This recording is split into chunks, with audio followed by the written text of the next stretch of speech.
Buenas noches a todos, bienvenidos al grupo teosófico Alaya. Estamos estudiando el libro Las siete dimensiones del ser de Pablo Sender.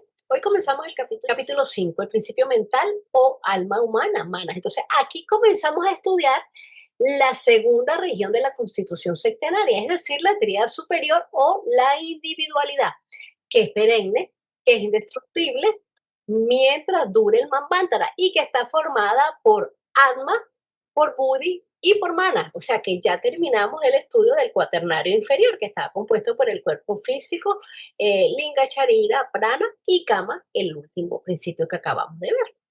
Entonces comenzamos nuestro estudio con la parte perenne en nosotros.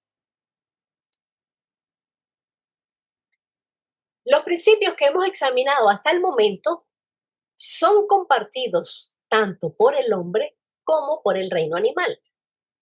Sin embargo, los seres humanos exhiben una importante facultad que los distingue de los animales: su capacidad de razonar. El elemento responsable por esta facultad es manas, el principio mental. El término manas está en sánscrito y significa la facultad de pensar. Este principio, siendo clave en la constitución del ser humano, es de alta complejidad. HPB decía que su naturaleza es misteriosa, fuera de todo alcance, casi confusa en sus correlaciones con los demás principios, es muy difícil de comprender y más aún de explicar. Comencemos, pues, por examinar su origen. La literatura teosófica plantea que Manas es un rayo de la mente universal, Mahat en sánscrito. Recordemos que todo en el universo es sectenario, es decir, que contiene los 7 principios, ya estén activos o estén latentes. Manas proviene de la raíz man, que significa pensar, reflexionar, conocer. Así que literalmente significa lo que piensa en nosotros. Y su luz o su radiación une a la mónada durante la vida al hombre mortal.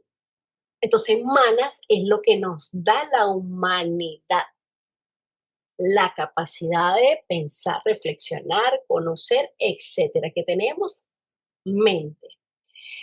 Y Mahat es la mente universal, la inteligencia cósmica. Manas es su reflejo en el ser humano. Entonces, nuestra capacidad de pensar, de crear, no es que surge de la nada. Es un reflejo, aunque a un nivel muy bajo y degradado, de esa mente cósmica arquetípica.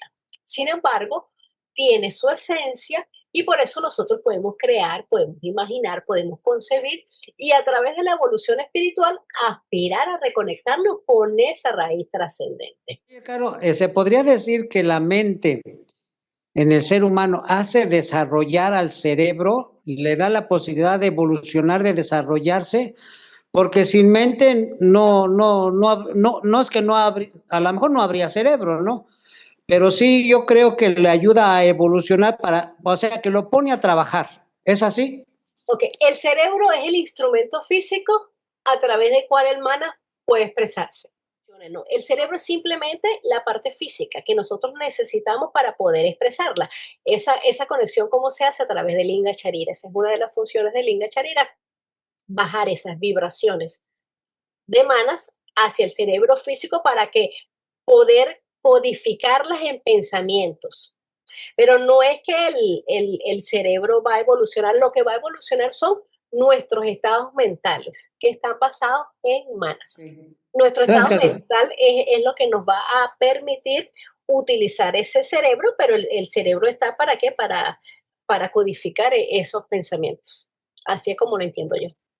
Oye, Caro, y entonces los animales tienen un cerebro, Sí, pero sí. no lo tienen tan completo, tan complejo como nosotros, O sea que ellos tienen pocas conexiones neuronales, entonces por eso también podría decir que no está preparado ese cerebro para recibir a manas. Exactamente. Recordemos que hay tres tipos de corrientes evolutivas. Entre una de esas está la evolución de la forma. La forma se va a preparar para ser, Recipiente. para ser recipiente de esos estados mentales o sí, de esa monada que se va a expresar en ese cuerpo o en esa forma. Que desde el tercer loco para abajo, absolutamente todos tenemos los 7 principios, porque todo es septenario, ya lo tengamos activo, ya lo tengamos latente. El animal tiene sus 7 principios, no tiene la mente todavía individualizada. Hay unos que están ya como en la puerta para avanzar hacia el ser humano, no en este mamátara porque ya está la puerta cerrada, pero ya están, son los próximos que van a pasar a ser humanos. Entonces ellos están más avanzados. Su cerebro y su mente quizás no está activa por completa, pero tienen así chispazos y eso lo podemos ver en los animales domésticos, en un perro, en un gato, cuando demuestran la inteligencia más allá del instinto. Sí, lo único con lo que dijo Salomón es que no podemos ver que el cerebro del animal va a evolucionar para que venga cama, ¿no? Manas, perdón. O sea, cada eslabón del reino, de cada reino, tiene una característica física. O sea, en los animales llegan hasta un cierto punto de evolución en su cerebro, ¿verdad?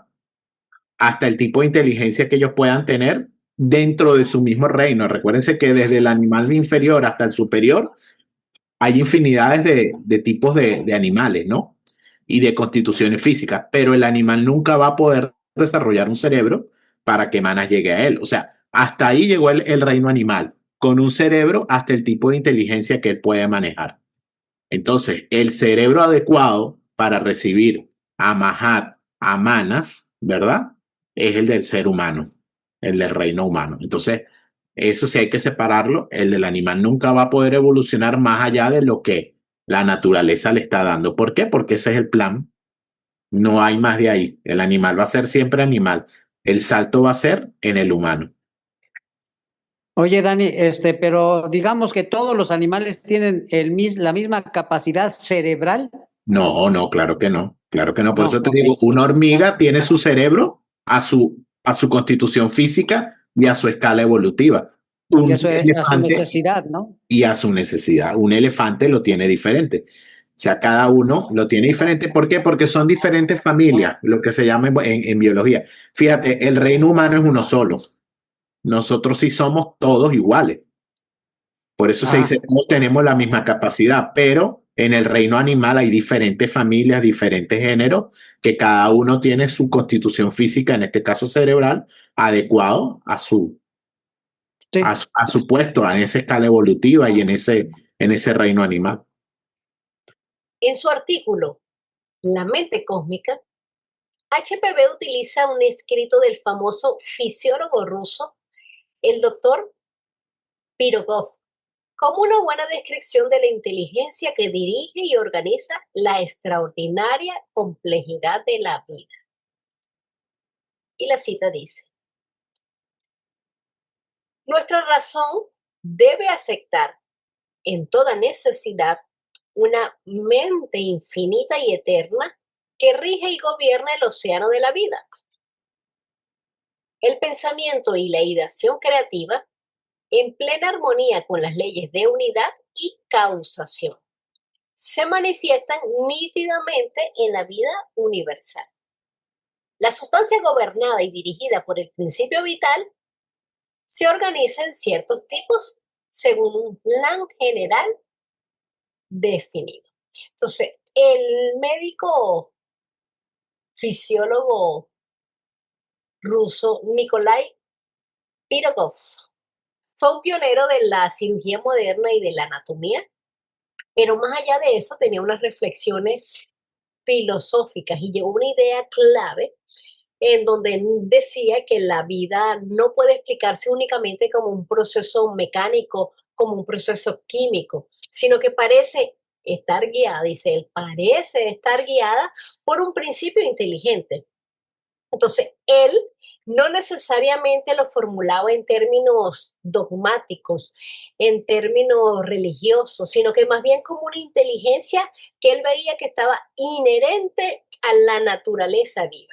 Entonces, desde la perspectiva de lo que el doctor Pirogov percibe intuitivamente, sería la expresión de esa mente universal, de esa mente cósmica que nos habla Blavatsky a través de la vida, o sea, organizando la materia en formas coherentes. Y eso mismo, por supuesto, es lo que nos enseña la teosofía, que no puede explicarse la existencia, la vida en el universo como un azar mecánico, sino que hay algo que lo rige, hay algo que lo gobierna, pero no regir y no gobernar desde una manera caprichosa, sino con armonía, con una coherencia evolutiva, basado en la ley que se va a ejecutar a través de diferentes jerarquías. Los estudios científicos actuales revelan cuán extraordinario es el universo, cuán preciso y delicado es el equilibrio en que éste se desarrolla. ¿Cuál es el poder que dirige tan vasto y complejo cosmos? Al considerar esta cuestión, la cultura occidental contemporánea típicamente ofrece dos respuestas alternativas. La primera respuesta que nos ofrece esta cultura occidental contemporánea es la religiosa, que sostiene que el universo está regido por una entidad superior al hombre, la que, de ser necesario, puede intervenir, puede interferir en las leyes naturales que lo gobiernan. Entonces, la religión cree en un Dios personal, que está afuera o que está encima de todo arriba, que ese Dios es el que creó las leyes, pero que no está sujeta a ellas y que él puede actuar excepcionalmente. Entonces, por eso en la religión creen en la oración, porque la oración busca cambiar el curso de los hechos. Entonces, se creen en milagros, se cree que la salvación depende de la voluntad divina, de lo que a ese Dios le parezca. Si es Dios está de buen humor, hoy sí me escucho. Si no está de mal humor, entonces hoy no me escucho. Eso es lo que nos dice la religión. A veces me escucha y a veces no me escucha. Ahora, en teosofía no creemos en interferencias, como lo está diciendo aquí. O sea, que ese Dios, por supuesto que creemos en algo superior, ¿verdad? Pero no creemos en interferencias ni en nadie que va a intervenir, solamente en la acción de las leyes. Lo que nos parece magia es simplemente la ignorancia de las leyes. Y Dios no está afuera, sino que su esencia está absolutamente en todo. Así que lo que las religiones llaman Dios, la teosofía lo llama ley. A veces esto puede sonar un poco chocante, que no concuerda con las ideas o las creencias que nosotros tenemos, que nos han impuesto, implantado, nos han dicho en nuestras casas, en nuestra cultura, en nuestras sociedades, en nuestras comunidades. Pero estudiar teosofía se trata de tener una mente abierta, ¿verdad? Una mente receptiva. Y cuando hay ideas que no coinciden con lo que nosotros pensamos, pues las dejamos a un ladito y seguimos estudiando.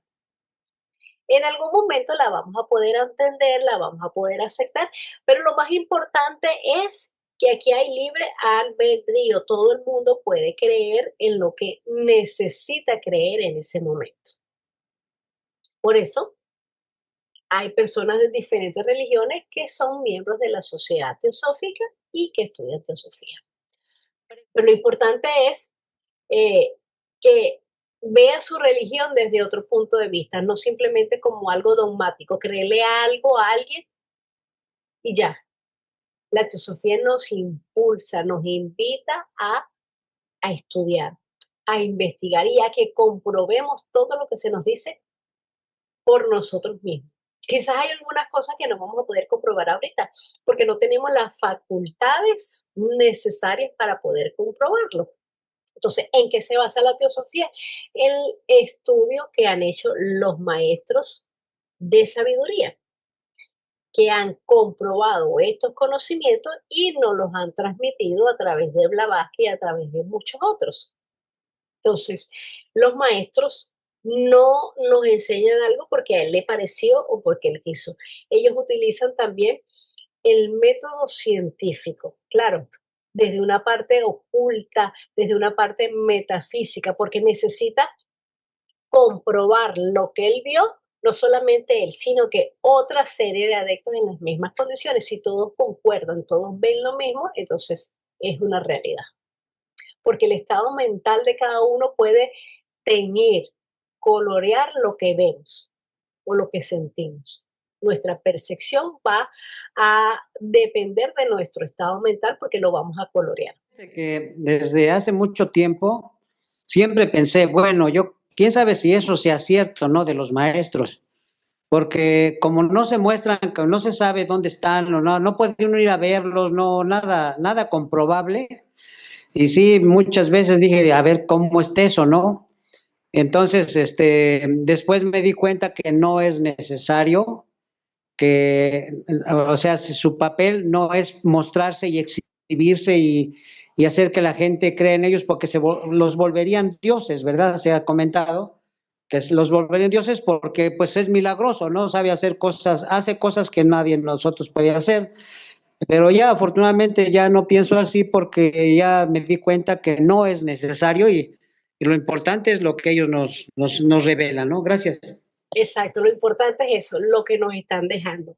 Y todo este conocimiento aparte va unido no solamente a la parte científica, va unido a la lógica y al sentido común. Entonces, a todo esto también tenemos que aplicarle eso, lógica y sentido común. Y, por supuesto, el discernimiento de cada uno. A medida que nosotros vayamos estudiando, vayamos ampliando ese Antacarana, ese puente que vamos a construir para que las ideas puedan bajar hacia nosotros o nosotros subir hasta ellas para poder entenderlas, comprenderlas, contemplarlas. Entonces, allí es donde nosotros tenemos que afianzarnos en el estudio, en el servicio, el estudio sobre todo de literatura seria. Incluso los maestros nos dicen, los Blavatsky nos dicen, no nos crean, investigalo, estudialo, búscalo, compruébalo. Entonces, paso a paso nosotros vamos a poder ir contemplando, pero todo esto nos motiva a eso, a estudiar, a seguir investigando y todo. Ok, continuamos. La segunda respuesta que nos ofrece la cultura occidental contemporánea es la posición científica, que es la que considera al universo como una máquina, regido por leyes mecánicas, y que por lo tanto no hay necesidad ni espacio para la existencia de una inteligencia universal y rectora. Y hace un llamado que nos dice, aunque la mecánica cuántica está desafiando algunos aspectos de este último concepto, el paradigma científico de la física clásica es todavía dominante, tanto dentro de la comunidad científica como en la sociedad en general. Aunque la ciencia asegura que todo fenómeno en el universo puede ser descrito a través de sus métodos, hay muchas cosas difíciles de explicar cuando dejamos todo en manos de leyes mecánicas y del ciego azar.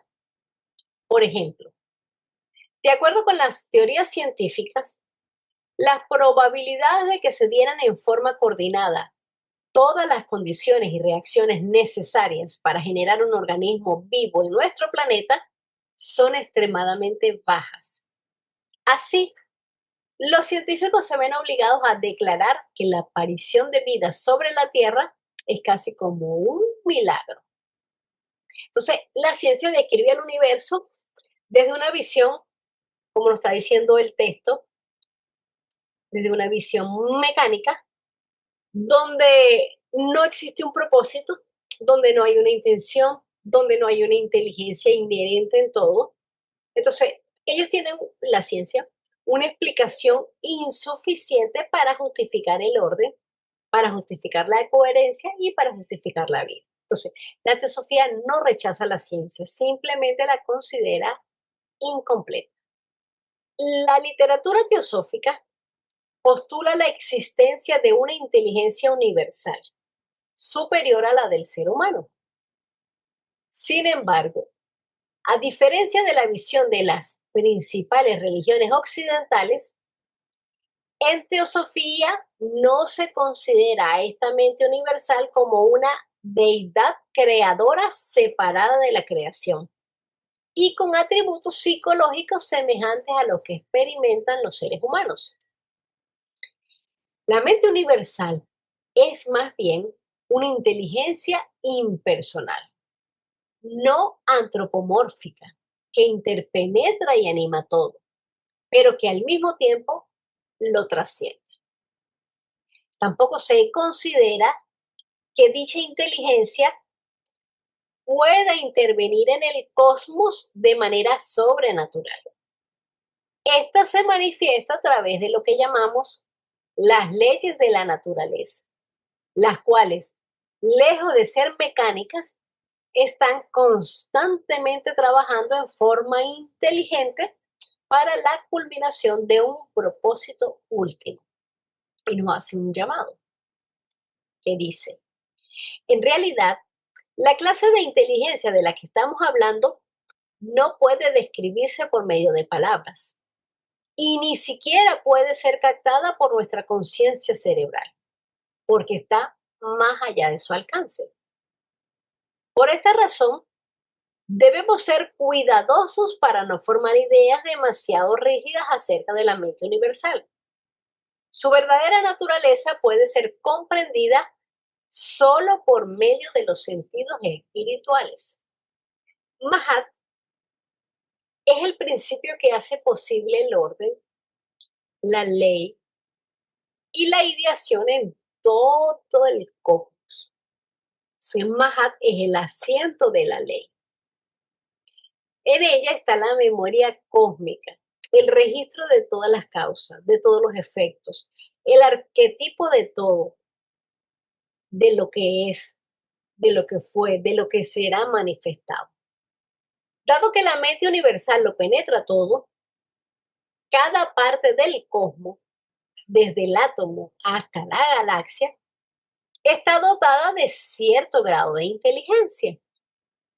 En el hombre, esta se manifiesta como lo que llamamos inteligencia humana y en el animal como instinto.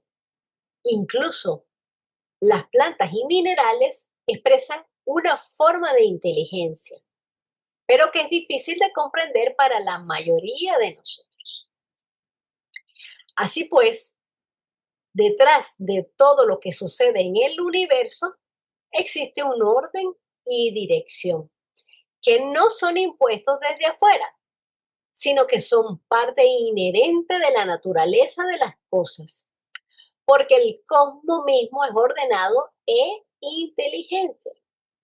Entonces, la inteligencia, como comentamos anteriormente, no es algo que apareció de repente en el hombre, sino que tiene una presencia gradual, una presencia que va creciendo en todos los reinos. En el reino mineral, podríamos decir que esa inteligencia se presenta como afinidades selectivas, como tendencia a una forma estable, como un orden matemático, porque tienen una simetría. Puede manifestarse como atracción, como cristalización, como magnetismo. En las plantas podríamos definir o encontrar esa inteligencia como sensibilidad, ¿verdad? Porque hay una respuesta adaptativa. Las plantas tienen ritmo de crecimiento, tienen orientación hacia la luz, etcétera, porque si la luz le está pegando de este lado, la masa se tuerce y busca para acá la luz, ¿verdad? En los animales también se presenta la inteligencia que es inherente en todos. Allí aparece como instinto, aparece como movimiento, como emoción, como deseo, como la capacidad de poder evitar el dolor, la capacidad de cooperar, la capacidad de competir. O sea, y eso no quiere decir que sean diferentes tipos de inteligencias. Es una misma inteligencia, pero que está en diferentes grados de esa mente universal que se está presentando, de esa inteligencia. Cada uno acorde al plano y a la forma en que se está manifestando. Claro, se podría decir de que la mente universal es única, pero con diferentes niveles de desarrollo, y en ciertos niveles de desarrollo está ubicado las plantas, los animales, el ser humano, en diferentes niveles de esa mente universal. Exactamente. Sí, así mismo está en diferentes gradaciones. Está inherente, pero acorde a esa forma. Entonces, Y bueno, es el proceso que siempre se nos indica, ¿no? Que en el proceso de manifestación del universo, ¿verdad? Cuando llegamos a la tercera etapa, cuando nos encontramos en el tercer logo, ahí está Mahat presente, ¿verdad? Esa ideación cósmica, esa mente universal. Y al momento de manifestarse el universo, esas ideas se reflejan, ¿verdad?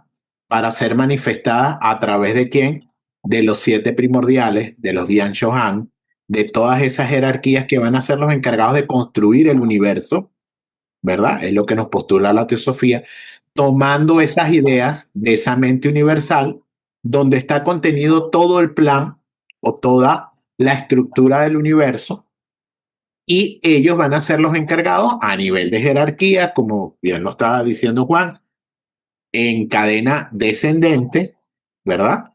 Van a ir manifestando esas ideas procedentes de la mente universal en el universo, a través de leyes, a través de la naturaleza y a través de diferentes jerarquías, fuerzas, energías, poderes que van a intervenir en la construcción de ese nuevo universo que se está manifestando. Se nos dice también que todo eso lo lleva a cabo a través de Fohat. Fohat es el encargado, después de que los Dian Chohan han contemplado esas ideas, han visto todo el plan del universo, Fohat es el encargado de llevarlo de plano en plano, ¿verdad? Y a través de todas las jerarquías a plasmar esas leyes y ese nuevo universo. pero Mahat piensa y Fohat ejecuta.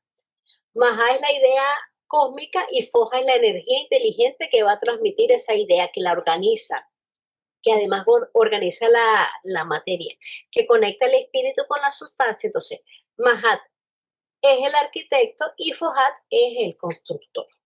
Como podemos apreciar, la filosofía teosófica presenta una síntesis de las visiones científicas y religiosas, siendo, sin embargo, distinta de ambas. Entonces, la teosofía se nos dice que es a la vez una ciencia, es una religión y es una filosofía. Es una ciencia, ¿por qué? Porque ella abre nuevos caminos al conocimiento.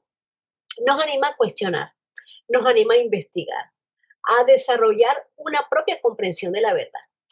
La teosofía no niega la ciencia, acepta los hechos científicos, pero rechaza el materialismo exclusivo. La ciencia estudia los efectos, explica cómo funciona el mundo. Pero la teosofía va más allá, busca las causas, intenta comprender por qué existe el mundo, hacia dónde evoluciona. Entonces, además, la teosofía es una religión, pero es una religión interna, porque ayuda a la persona a encontrarse consigo mismo, a unirse con su yo superior, a unirse con todo. Es la sabiduría divina, que además se nos dice la base de todas las religiones. Pero a diferencia de muchas de ellas, no se basa en dogmas o en creencias impuestas. En cambio, comentábamos anteriormente, promueve la libertad de pensamiento, la búsqueda individual de la verdad. La ausencia de dogmas y el énfasis en la libertad de pensamiento permite a cada persona encontrar su propio camino espiritual. Es además una filosofía, porque es una filosofía de vida, con normas de conducta que son aplicables a la vida cotidiana, o sea, resolviendo de manera racional y satisfactoria enigmas de la vida. Entonces, la teosofía nos ofrece un marco amplio, un marco de referencia que es flexible y que puede además ser adaptado a las necesidades y a las creencias individuales. Pasemos ahora a examinar a Manas, que es el reflejo de la mente universal en el hombre. Este principio tiene una naturaleza doble. En su propio plano es un principio espiritual, usualmente denominado mana superior. Pero en cada nueva encarnación emana una parte de sí hacia los mundos inferiores para dotar de mente a la personalidad terrena. Esta emanación se denomina manas inferior. Comenzaremos tratando este principio en su aspecto espiritual.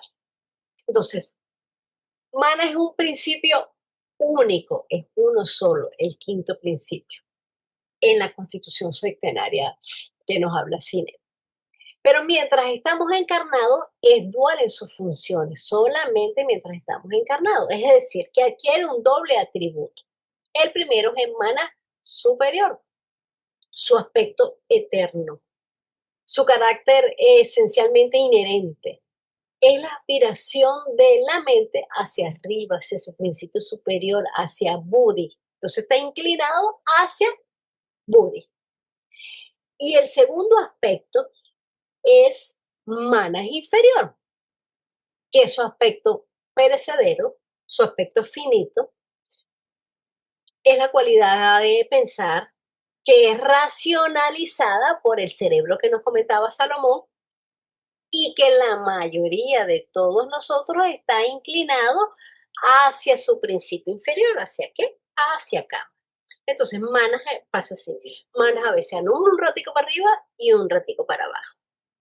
Tenemos que purificarlo para que alumbre solamente para arriba.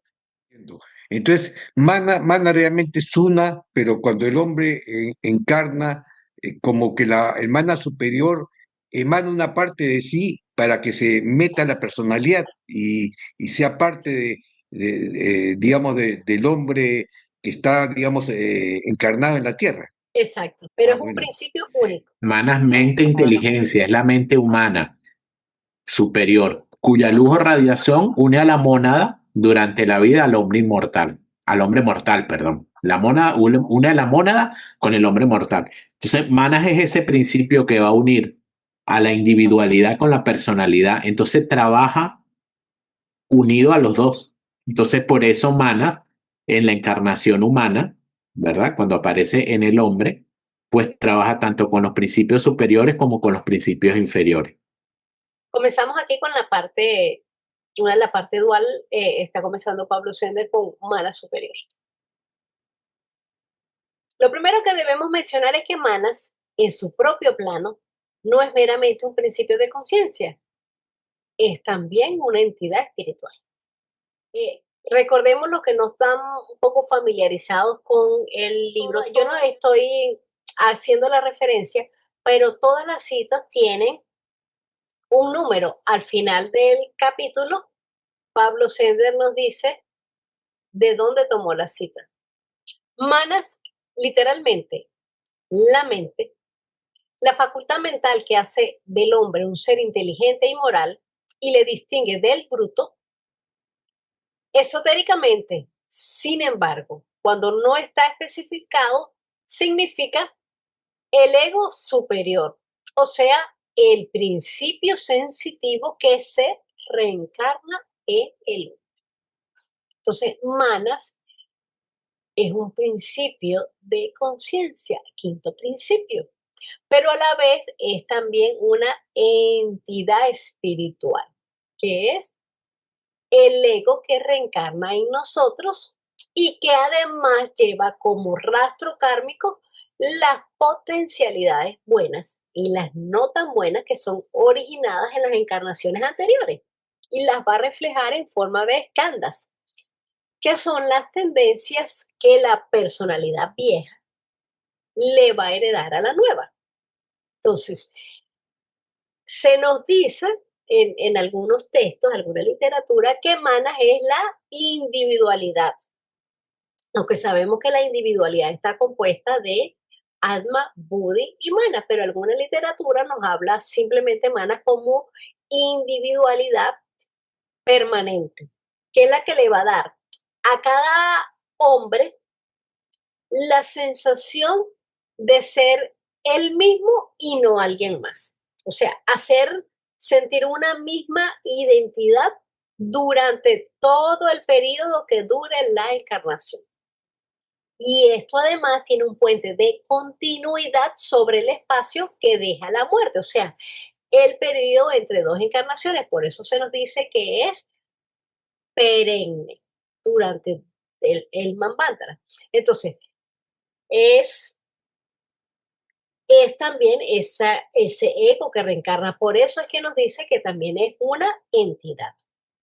En cuanto al ego, desde la visión teosófica, la palabra ego se amplía mucho más allá de lo que se habla o se nos dice comúnmente en el sentido psicológico o en el sentido cotidiano del yo, porque a veces el del ego simplemente se limita al yo. Entonces, no es simplemente la personalidad ni el yo superficial, perdón, sino que es la entidad consciente y reencarnante. Eso es el ego superior, la entidad consciente, la entidad reencarnante, el verdadero yo que experimenta la existencia a través de muchas vidas.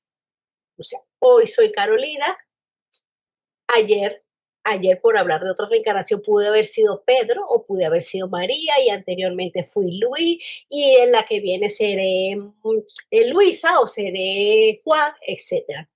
Entonces, el ego superior es ese principio pensante y autoconsciente en el ser humano. Es lo que dice yo soy y sabe que existe, a diferencia de los cuerpos del cuaternario inferior de esos vehículos que son simplemente instrumentos pasajeros que cambian con cada personalidad. Entonces, Blavatsky a este ego superior lo llama también el ego reencarnante, el yo permanente o también el pensador inmortal. Y este ego encarnante es lo que se nos llama el prisionero, lo que se nos dice que es el prisionero. Entonces, el cuerpo físico es un ahogo para este ego superior. Allí él se va a desesperar, pero ahí también va a investigar, va a aprender y va a ir despertando la semilla. Entonces, aquí es donde nosotros necesitamos las experiencias para poder avanzar en estados de conciencia. Esta es la verdadera individualidad o el hombre divino. Este ego es el que, habiéndose encarnado originalmente en la forma humana sin entendimiento, la cual estaba animada por la presencia en sí de la mónada dual es Atma Buddhi, pero era inconsciente de ella, ya que no tenía conciencia. Hizo de esta forma humana en apariencia un verdadero hombre. Entonces aquí esta mónada dual, cuando se le agregan manas, se convierte en la mónada humana, o sea, Atma Buddhi Mana. Este ego es aquel cuerpo causal que cobija a cada personalidad en que karma lo obliga a encarnarse. El paso evolutivo desde el reino animal al humano involucra la formación de un ego que constituye el alma individual de cada persona. Y tenemos un llamado. En la literatura teosófica, nuestra alma individual se denomina el ego superior o simplemente el ego en mayúscula, por las razones dadas en la nota del pie en la cita 5 de la introducción. Este ego o individualidad mora en el plano mental superior, en lo que se denomina el cuerpo causal. Si bien la personalidad constituida por los 4 principios inferiores es mortal, el ego está más allá del ciclo de vida y muerte, siendo este la entidad permanente que reencarna las diversas personalidades. Entonces, este cuerpo causal o cuerpo kármico, también se llama así, es el tercer doble, según nos explica la enseñanza teosófica, según nos explica Blavatsky en el diálogo entre dos editoras, ¿verdad? Ahí ella nos explica que tenemos 3 clases de doble. Entonces, este cuerpo causal es el tercer doble, que es el verdadero ego. Es una envoltura sutil que constituye un almacén de todas las experiencias y de todos los aprendizajes y que va acumulando el karma de todas las vidas físicas de esa individualidad. ¿Verdad? Entonces aquí dice, a quien el karma lo obliga a encarnarse. Entonces aquí es donde el cuerpo causal es donde está todo ese karma acumulado de todas esas. Este cuerpo causal se nos dice que progresa, que madura, y a medida que el alma encarna y a medida que acumula experiencia, es como va a lograr ese progreso, es como va a lograr esa maduración. Se dice que está compuesto por el cuarto, quinto y sexto principio, es decir, Atma, Buddhi y Manas. Y aquí es donde residen todas las causas. Y va aumentando de tamaño, se nos dicen, a medida que la naturaleza inferior, o sea, el cuaternario inferior le va suministrando más y más de lo que es propio para su construcción. ¿Qué es lo que lo construye? Pues todos los pensamientos, las emociones y todo lo bueno y lo altruista. Eso es lo que lo construye. Entonces, debido a la elevadísima vibración de la materia que lo compone, el cuerpo causal solamente puede asimilar pensamientos puros, pensamientos veraces, pensamientos hermosos, desposeídos de todo aquello que pueda corresponder a vibraciones propias de cosas vulgares, de cosas groseras o de cosas malevolentes. También es importante que recordemos que siempre se nos habla de varios egos, ¿verdad? Tenemos el ego espiritual, que es Buddhi activo. O sea, es cuando se refiere a la activación consciente y dinámica de la facultad espiritual. Entonces, eso ocurre cuando Buddhi ya no es solamente un receptor pasivo, o sea, no funciona simplemente como el vehículo de mana, sino que se convierte en una fuerza impulsora, en una fuerza directiva en la vida de cada persona. Ese es el ego espiritual. Él se va a construir o va a necesitar varios vehículos para poder expresar conciencia. Entonces, el primero que conseguimos es el ego superior. El ego superior es el ego inmortal, la individualidad que sobrevive de una encarnación a otra. Lo que comentábamos anteriormente es el yo real que se reencarna, es el que recoge todas las experiencias de todas las vidas y que las va a acumular como una esencia espiritual. Es el peregrino de todas las vidas. Entonces, cuando hablamos de ego reencarnante, que también he usado el término antes, ese término solamente se aplica después de la muerte del cuerpo físico. Entonces, ese ego reencarnante es inmortal, es eterno y tiene que estar con sus principios superiores, ¿verdad? Ese es el peregrino. Y se incluye a Manas allí porque tiene que haber una continuidad. O sea, la información está en Manas y por eso debe haber una continuidad. Por eso tiene ese cuerpo causal, esa parte kármica, que es el que lo define quién es y en qué condiciones está. Y tenemos el otro, el ego inferior, que es el que casi siempre se nos refiere en toda la parte psicológica. Ese es el yo transitorio, esa es la personalidad, es el conjunto de deseos, de emociones, de hábitos, de pensamientos, de todo lo que es personal, de lo que incluye la memoria de una vida, de una encarnación. Ese es el yo con el que generalmente nos identificamos en esta vida diaria. Yo soy fulano, tengo tales gustos, tengo tales miedos, etcétera, etcétera. Ese es el ego inferior. Entonces, el ego inferior está compuesto por mana, inferior con Kama. El ego superior, como nos ha dicho aquí a lo largo de todo lo que hemos leído, es Manas. El ego espiritual es Manas con Buddhi. Y el ego reencarnante es Manas, es ego inmortal, pero se utiliza el término solamente cuando no existe un cuerpo físico. El ego inferior es el de la psicología. Exacto, es la Gente psique. con llama la psique. Ajá, es la psique. O la psique. Exacto, la psique también. La psique que llama la psicología. Exacto. Kama con Manas inferior. Ahora bien, ¿qué clase de conciencia tiene el ego en su propio plano? Aunque decimos que Manas es el principio mental, su naturaleza original trasciende lo que concebimos como mente. De hecho, nuestra mente es solo el reflejo sombrío de este principio espiritual cuando funciona a través del cerebro. Y tenemos una cita. En los pensamientos del hombre real o la individualidad inmortal, las imágenes y visiones del pasado y futuro son como el presente. Y sus pensamientos no son como los nuestros.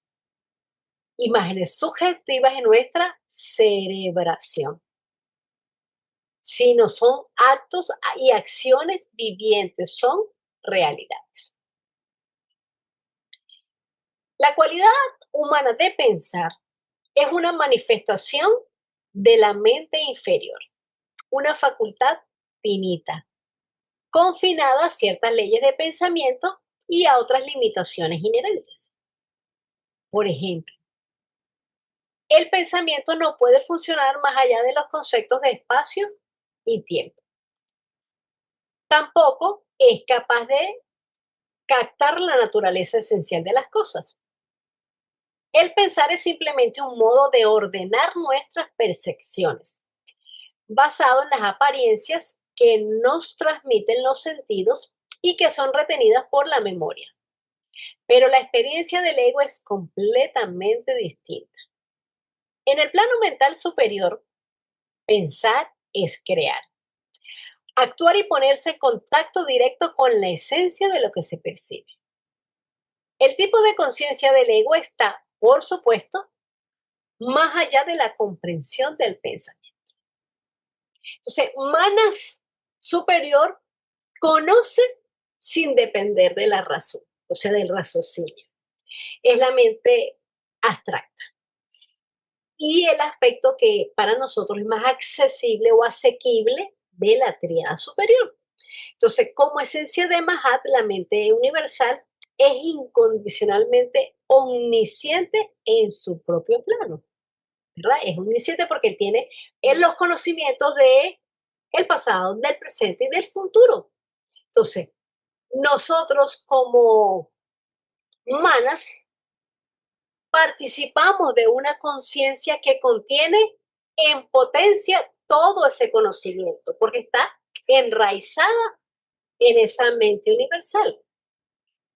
Entonces, comprende las facultades como la abstracción, que podríamos nosotros definirlo, o por lo menos así lo defino yo, como la capacidad de poder manejar símbolos, de encontrar patrones comunes en hechos distintos. Eso es como ver el bosque más de lo que es un árbol individual. También es la capacidad de generalización, ¿verdad? Que es la facultad de abstraer lo esencial y reconocer el principio universal que lo está gobernando. O sea, es captar la ley, es ver la unidad detrás de esa multiplicidad a la que estamos acostumbrados. Es reconocer la estructura arquetípica, es captar la causa interna. Entonces, es ese discernimiento, es la capacidad de poder distinguir lo real de lo ilusorio. De lo ilusorio, que no quiere decir que no exista, sino que es algo que es cambiante, que es temporal. Es la capacidad de poder distinguir lo importante de lo accesorio. Es la visión de ver más allá de lo evidente, más allá de la comprensión del pensamiento, más allá de la percepción que nos pueden dar nuestros sentidos. Y por supuesto, mana superior suele estar asociada con Buddhi, con la intuición, porque cuando la conciencia se enfoca en él, pueden ocurrir percepciones que son más elevadas de la realidad que nosotros estamos viviendo o de este plano al que estamos acostumbrados y en donde estamos desarrollando y es donde manifestamos vida. Porque aquí es donde permanece nuestra conciencia limitada a este plano y la idea es poder expandirla. Otro aspecto clave de Manas es el de ser la fuente de autoconciencia, es decir, la capacidad de reconocerse a sí mismo como centro de conciencia. Y tenemos una cita. Mana superior es el fruto intelectual y la florescencia del egotismo intelectual, autoconsciente, en el sentido espiritual superior. Termina la cita. Aquí nuevamente debemos ser cuidadosos de no asociar la idea de autoconciencia tal como se expresa en los planos inferiores con la que existe a nivel del ego. Los términos autoconciencia o egotismo no están haciendo referencia al sentido de ser conscientes de nuestra personalidad o de nuestro yo psicológico, sino que, como Blavatsky señala, están siendo utilizados en un sentido espiritual superior. Exploremos esto en mayor detalle. En cada uno de nosotros hay un sentido de identidad que es constante. A pesar de que nuestros cuerpos, emociones y pensamientos están cambiando continuamente, todos sentimos que seguimos siendo nosotros mismos. Es decir, que tales cambios le ocurren a algo más permanente que existe en nosotros. Al examinar este sentido de identidad, vemos que está fuertemente basado en nuestro aspecto mental. Es a través de la mente que nos reconocemos a nosotros mismos y decimos, yo soy yo y ninguna otra persona. Por otro lado, este sentido de identidad es sostenido por la memoria. Esta facultad uniendo todas las experiencias pasadas con el presente juega un importante rol en mantener el sentimiento de que somos la misma entidad durante los diferentes estadios de la vida, a pesar de los muchos cambios que ocurren. De hecho, cuando una persona pierde su memoria, también pierde su identidad. Ya no puede recordar quién es. Sin embargo, incluso en casos extremos, hay algo que siempre permanece. La persona puede no saber quién es, pero sabe que ella es. Vemos entonces que hay un sentido de ser, de existir, que va más allá del sentido de identidad. Entonces aquí no está hablando de autoconciencia. La autoconciencia es la capacidad de saber que uno existe y de saberse a sí mismo. No es solo tener conciencia, sino que es ser consciente de que se es consciente. Suena como un trabalengua. Pero es eso, ser consciente de que se es consciente. Entonces, esto nos permite el discernimiento moral, hace posible la libertad interior, abre la vía hacia el autoconocimiento, hacia la sabiduría y permite trascender el impulso instintivo. La autoconciencia es una condición necesaria y el autoconocimiento es el uso correcto de esa condición. Entonces, la autoconciencia la podemos ver como una luz encendida. Y el autoconocimiento es aprender a ver con esa luz. Pero hay que tener cuidado de no malinterpretar cuando está ligada con cama, porque allí surge el deseo bajo, el deseo de baja vibración, el que está inclinado por ese cuaternario inferior. Entonces, el que yo quiero, yo temo perder, yo necesito ser reconocido. En este caso, esa autoconciencia está encadenada a la personalidad y sigue ligada a manas inferior. Por eso, la autoconciencia sin autoconocimiento solamente va a reafirmar, pero no busca comprenderse, no busca la comprensión.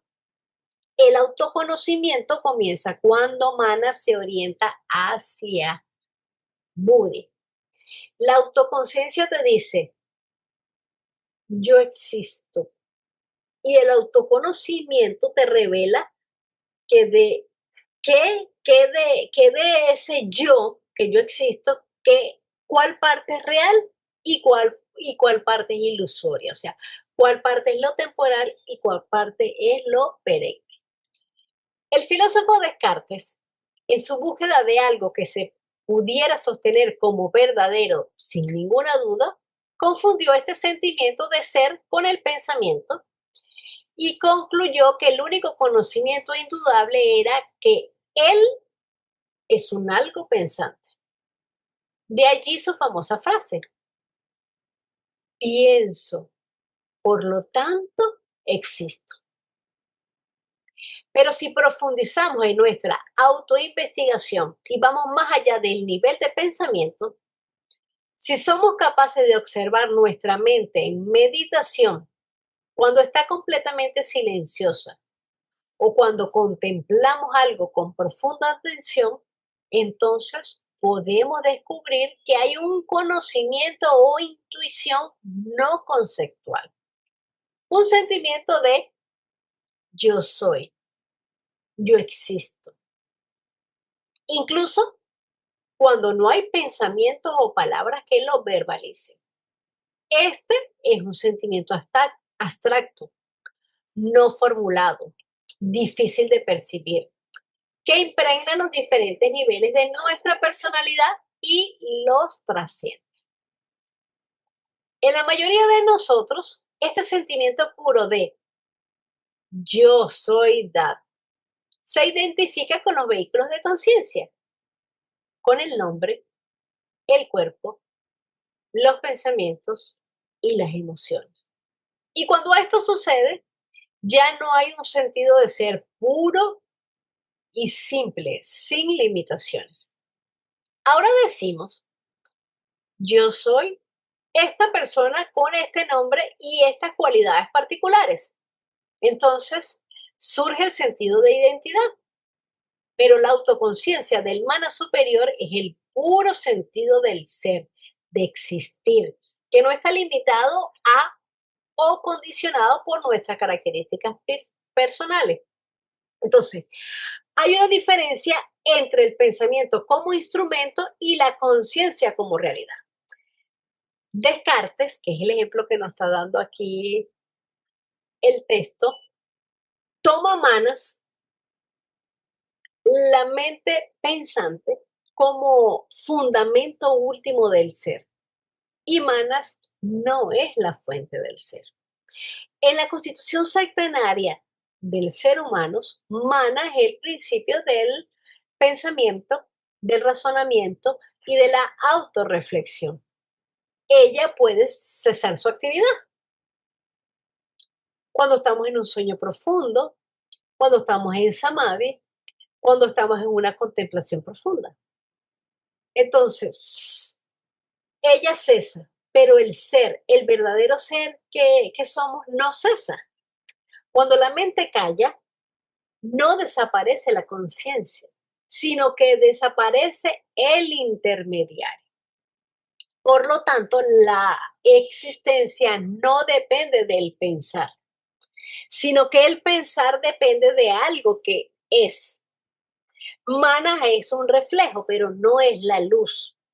Entonces, en lugar de decir, pienso, por lo tanto existo, Entonces, porque él dice que primero piensa y como está pensando existe, entonces no.